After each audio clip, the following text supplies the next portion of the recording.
Hi everyone, welcome to North Star Knife Reviews. Today we are looking at the Rough Ryder Reserve 005.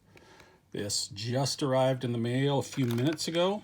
I have not opened it yet, so let's take a look and see what we've got. This just came in stock a few days ago. This is probably my favorite, at least from the photos, this is my favorite of all of the reserves they've done thus far. But let's see what it looks like in person. So it's got the standard Rough Ryder Reserve tin. We've got a little cushioning, and here we go. Alrighty, we've got the cleaning cloth, which is always a nice little touch. I'm sure many of you are familiar with this, but this is the Rough Ryder Reserve cleaning cloth, wrapped in paper.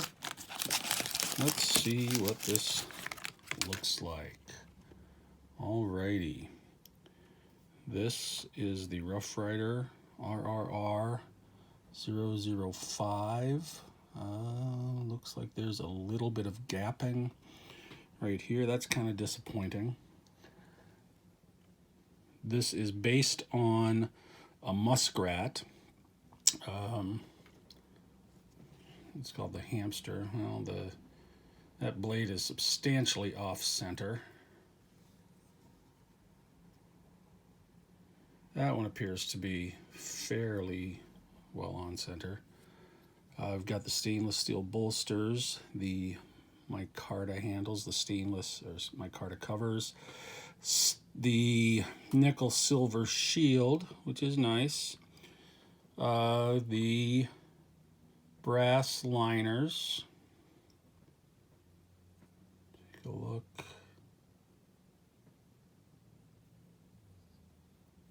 Backside.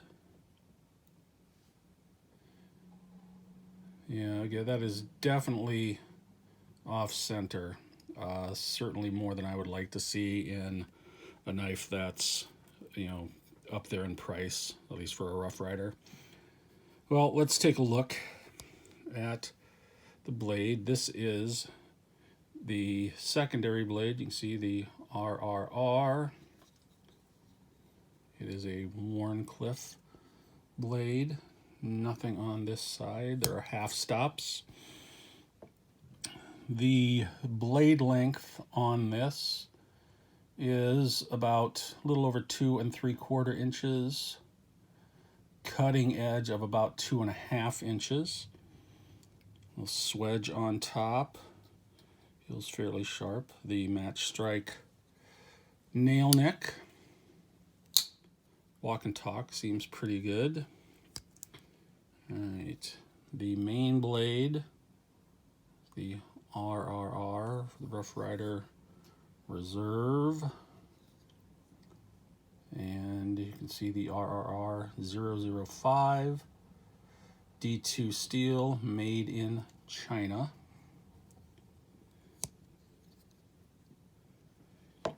This main blade is, again, about 2 3/4 inches with about a 2.5 inch cutting edge. Again, a nice swedge on there, feels very sharp. I don't have anything to cut, unfortunately. Take a look inside. It's really clean. So this is the new series. Little disappointed in the quality on this. I mean, it's not bad. In general, good fit and finish, but given the Rough Ryder Reserve is supposed to be so much better, I'm a little disappointed. Not horrible, but this isn't the first Rough Ryder Reserve I've had that's had some, at least, fit and finish issues. Doesn't look like this is rubbing, but it's very close. quite honestly, I think I may be done buying the Rough Ryder Reserve. My experience with them just hasn't been up to the hype. And that's unfortunate because I really, really was looking forward to this. Oh well, it is what it is.